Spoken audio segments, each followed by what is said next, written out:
I cheated and thought I'd never get caught. I told myself it wasn't cheating. That was the first lie I accepted without hesitation. I said I was lonely. I said my partner stopped noticing me. I said I deserved something easier than commitment, something that didn't ask me to be honest.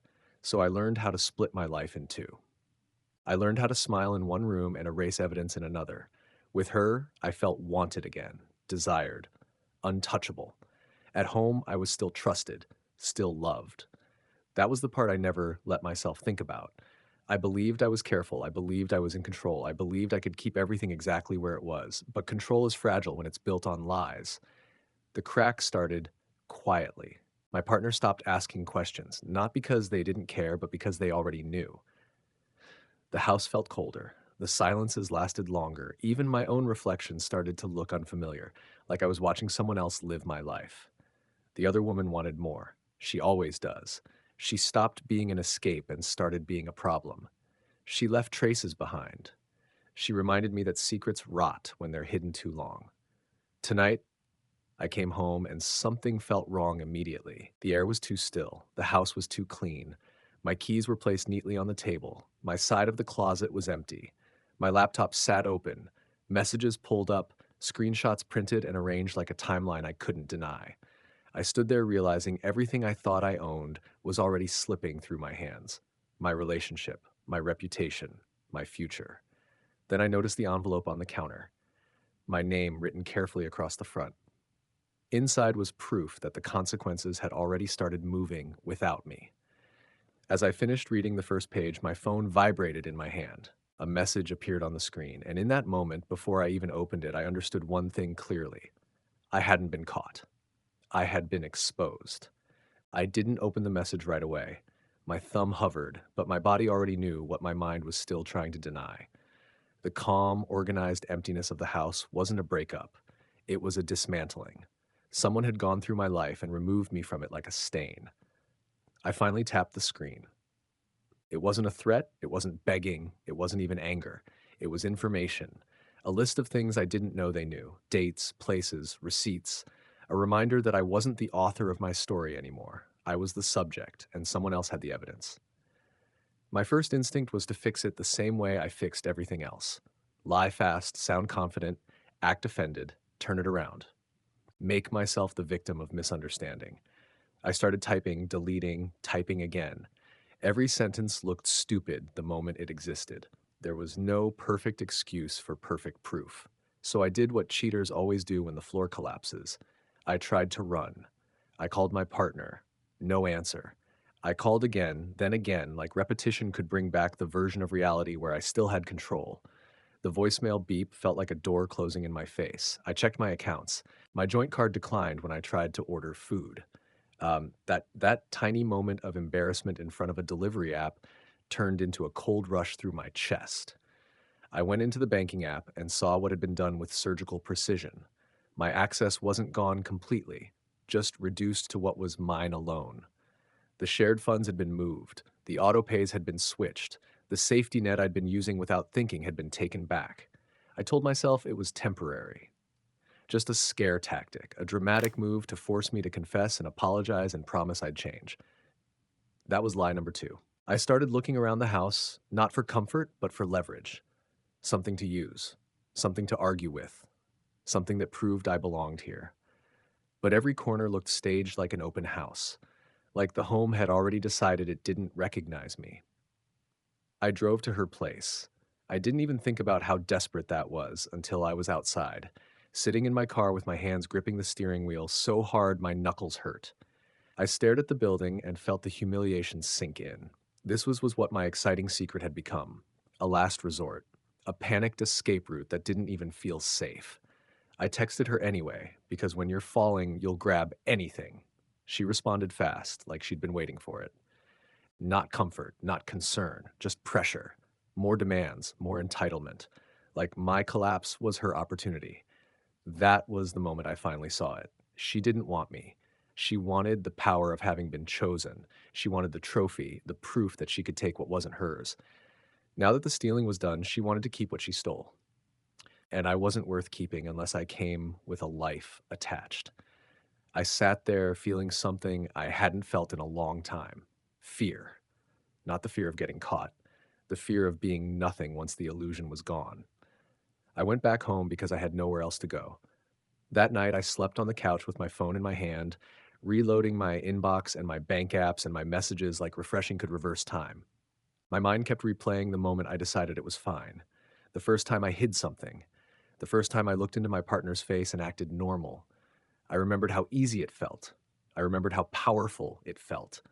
It didn't feel powerful now, it felt pathetic. In the morning, I got the email, separation terms, a meeting request with a lawyer attached, documents already prepared, a timeline so detailed it made my stomach twist. It wasn't just about cheating, it was about everything connected to cheating: the money spent, the lies told, the obligations ignored, the risks forced onto someone who never consented. I had always pictured consequences as emotional: tears, a screaming fight, a slammed door. I didn't expect consequences to look like spreadsheets and legal language and quiet decisions made while I was out pretending to be someone else. I tried to show up in person at my partner's job. That was the day I realized how much of my life was built on their grace. Security wouldn't let me in. The receptionist didn't even look surprised. My partner had already planned for me. The embarrassment burned through me as I stood there, blocked, like a stranger, like a problem. I went back to my own job and tried to act normal. For 3 hours, I succeeded. I answered emails. I had attended a meeting. I laughed at something someone said, like my world wasn't dissolving. Then HR called. I walked into that room thinking it was about performance, about budgets, about something boring. It wasn't. There was a complaint. There were screenshots. There was a conflict of interest I hadn't even considered because I'd been too busy thinking with my ego. The other woman wasn't just a random. She had been adjacent to my work in a way that made it worse. Um, there were policies, there were rules, there were consequences that didn't care about my excuses. I tried to deny it, then I tried to minimize it, then I tried to pretend it was private. But nothing is private when someone has proof. I left that room with my job suddenly fragile, my badge feeling heavier in my pocket than it ever had. I went back to my desk and looked at people differently. I wondered who knew. I wondered who had always known. I wondered who was watching me like I was a lesson. By the end of the week, my access was restricted. By the end of the month, I wasn't employed there anymore. I told myself it was unfair. I told myself people cheat all the time. I told myself I was being punished too harshly. But deep down, I knew the truth. I wasn't being punished for cheating. I was being removed because I proved I couldn't be trusted. At home, it got worse.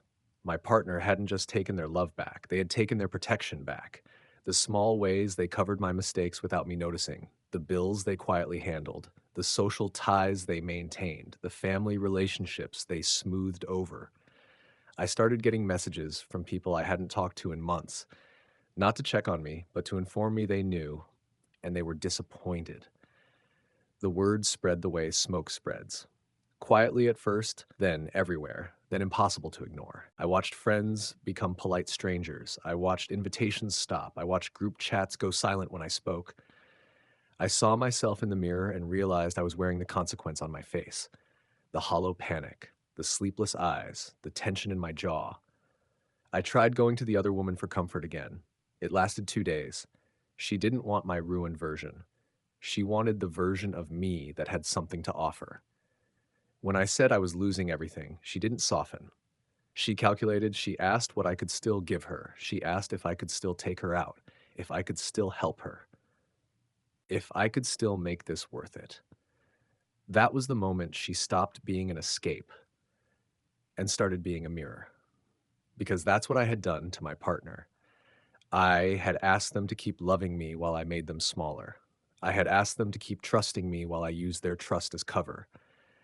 I had asked them to keep building a life with me while I quietly built a second life that drained the first. When it was my turn to beg for loyalty, I finally understood how disgusting the request was.